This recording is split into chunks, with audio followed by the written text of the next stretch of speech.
आगे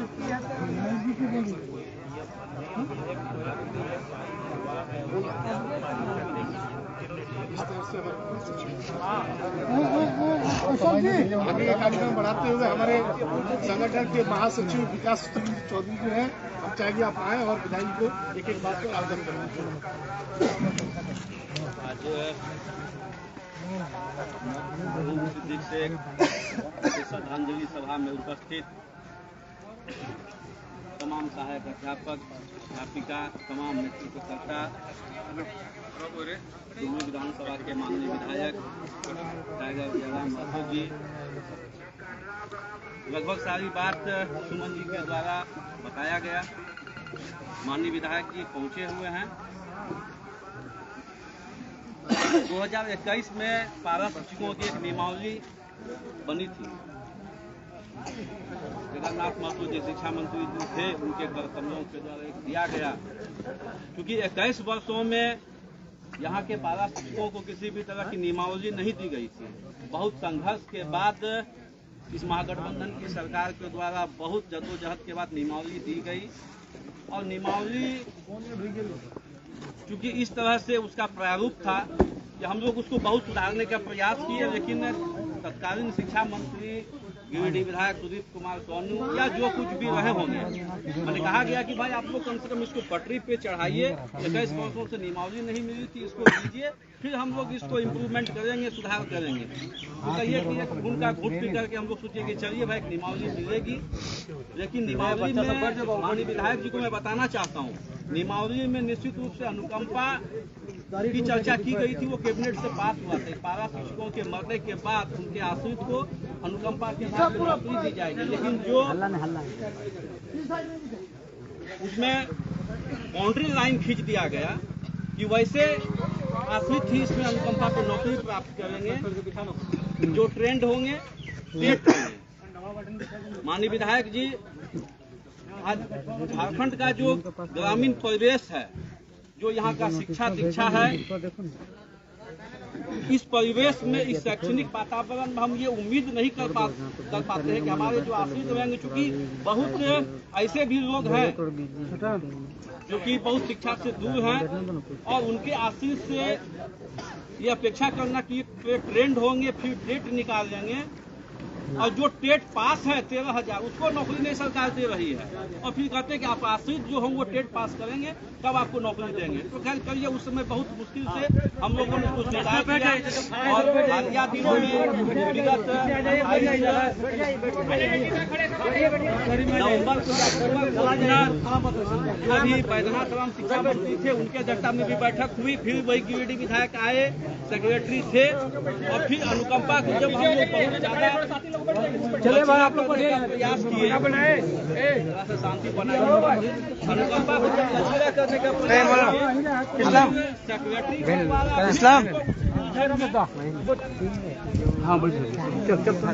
सेक्रेटरी के द्वारा फिर उसको उलझन में डाल दिया गया और कहा गया कि अनुकंपा का जो नौकरी मिलेगा वो आपको अनुबंध पे मिलेगा, क्योंकि पारा शिक्षक की वैकेंसी अब नहीं है।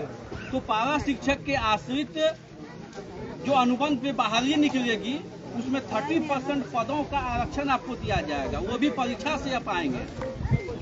30% आरक्षण देंगे, आप परीक्षा पास करेंगे, तब आपको अनुकंपा के लाभ मिलेगा, वो 30% सीट का। तो हम लोगों ने बहुत कहने का प्रयास किया कि अनुकंपा का ये डिफिनेशन नहीं, अनुकंपा का मतलब उनके परिजन को डायरेक्ट नौकरी उस पद पे या उस समान वर्ग किसी पद पे दिया जाए। ये अनुकंपा का डिफिनेशन है, हम लोग भी जानते हैं। लेकिन कहिए कि विभागीय सचिव को कम, विभागीय मंत्री का संकुचित भाव, सरकार की दोषपूर्ण नीति, बस इसी तरह से उसको अनुकंपा को एक समझौता पत्र कागजी कार्रवाई पूरी की गई। और इसके बाद दुखद है उसको कैबिनेट में नहीं लाया गया। तो समझौता हुआ वो भी कहिए कि बहुत मुश्किल से हुआ, वो नहीं है 100% हमारे लिए सही, और जो हुआ उसको भी कैबिनेट से नहीं लाया गया। और बार बार विभागीय सचिव के माथे पे कि विभागीय सचिव ही नीति का निर्धारण करेंगे, ये करेंगे, वो करेंगे, इस तरह से असंतोषजनक एक कहिए कि ड्राफ्टिंग तैयार करके दिया गया। और आज कोई भी पारा शिक्षक अगर मृत्यु हो जाती है। आज हमारे सिद्दीक शेख हैं, इसके पूर्व भी नियमावली बनने के बाद या पूर्व की शिक्षा मंत्री के ड्राफ्टिंग के बाद आगे भी कोई भी पारा शिक्षक एक्सपायर करेंगे तो उनको अनुकंपा एक आदमी को, हमको लगता है नियमावली 2021 बनने के बाद 1000 से ज्यादा सहायक अध्यापकों की मृत्यु हुई और सरकार के पास हम गुहार लगाते रहे, बस सरकार टाइम टेकन के साथ हम लोगों को छलावा देती रही। अब मैं माननीय विधायक को यह जिम्मा सौंपता हूं कि आप इसको जैसे भी हो, प्रतिपक्ष के नेता आप भले एक हैं सदन में, लेकिन आपकी आवाज झारखंड के 24 जिले में है। आपने जिस तरह से अपने क्षमता के बल पे अपना प्रभुत्व विधानसभा में दिखाया है, सत्ता पक्ष को या अन्य विपक्ष के राजनीतिक दलों को जिस तरह से अपने आईना दिखाने का काम किया है, हमको लगता है कि आप आइकॉन हैं झारखंड के। और झारखंड के 65,000 पारा शिक्षकों आज इस मिट्टी में बैठ के आपको जिम्मेदारी सौंप रहे हैं, क्योंकि सत्ता पक्ष क्या करेंगे नहीं करेंगे, उनका शब्द जाल, उनका मकड़ जाल, उनका नियम कानून आप भी समझते हैं, हम भी समझते हैं। इच्छा शक्ति का प्रबल अभाव, इच्छा शक्ति नहीं है, इसीलिए कुछ नहीं हो रहा है। वरना यही झारखंड में ऐसे ऐसे कैबिनेट से नियम पारित होते हैं, 1000 ऐसे लोग जो कोई काम नहीं करते हैं, उनके मैया योजना के तहत 1000 भी 2500, बड़ा शर्मजनक बात है। और जो हम लोग काम कर रहे हैं 20 वर्षों से, मरने के बाद कफन का पैसा आज के तिथि में किसी को नहीं मिलता है। जो कफन का आदत कीमत 100 रुपया है, 20 वर्षों के काम करने के बाद हमको कफन का पैसा भी सरकार के द्वारा मैसर नहीं है। यह है हमारा 20 वर्षों के काम करने का, कहिए कि गोल्ड मेडल सरकार के द्वारा। मैं ज्यादा समय नहीं लूंगा, बहुत लोग आए हुए हैं, सत्ता पक्ष के कई माननीय को भी सूचित किया गया है, समझ में आ जाएगा कि हमारे संवेदना के साथ कौन खड़े हैं कौन नहीं है। अंत में अपनी बातों को ये संकलित करते हुए, संक्षेपित करते हुए, मैं माननीय विधायक डुमरी को 65,000 पारा शिक्षकों का दायित्व राज्य कमेटी की ओर से सौंप रहा हूं। अनुकंपा का लाभ किस तरह से पारा शिक्षक पद पे, उनके पद पे कैसे मिले, ईपीएफ जो मिला है उसको थोड़ा सा देख लीजिए, अन्य जो भी चीजें हैं उसको कैसे मिले। थोड़ा सा आप प्रतिपक्ष के नेता हैं, निश्चित रूप से हम आपसे अपेक्षा रखते हैं। धन्यवाद।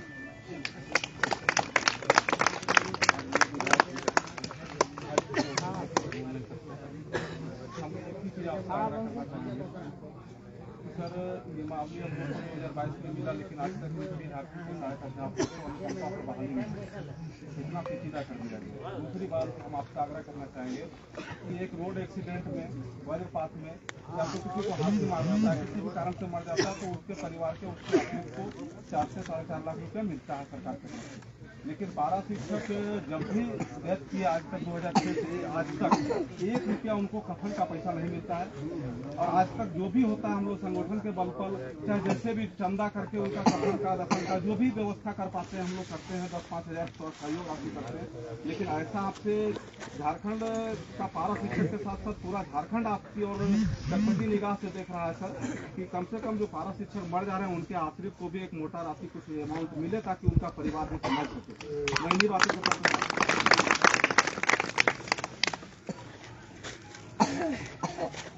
अब आपके बीच हमारे लोकप्रिय विधायक टाइगर जयराम भैया से विनती करने पाए और हम लोगों को बीच अपने बातों को रखें। जयराम भैया, मोबाइल सब साइलेंट कर लीजिए, ये बता दें, रिकॉर्डिंग कीजिए, लेकिन सबसे पहले जनाब सिद्दीक शेख साहब को विनम्र श्रद्धांजलि अर्पित करते हैं। ये शोक की घड़ी है और इस शोक की घड़ी में आप सभी जुटे हैं।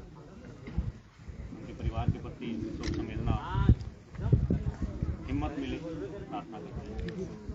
जी हाँ, देखिए, पारा शिक्षकों के हम लोग रूबरू हैं। हमारे बहुत सारे भाई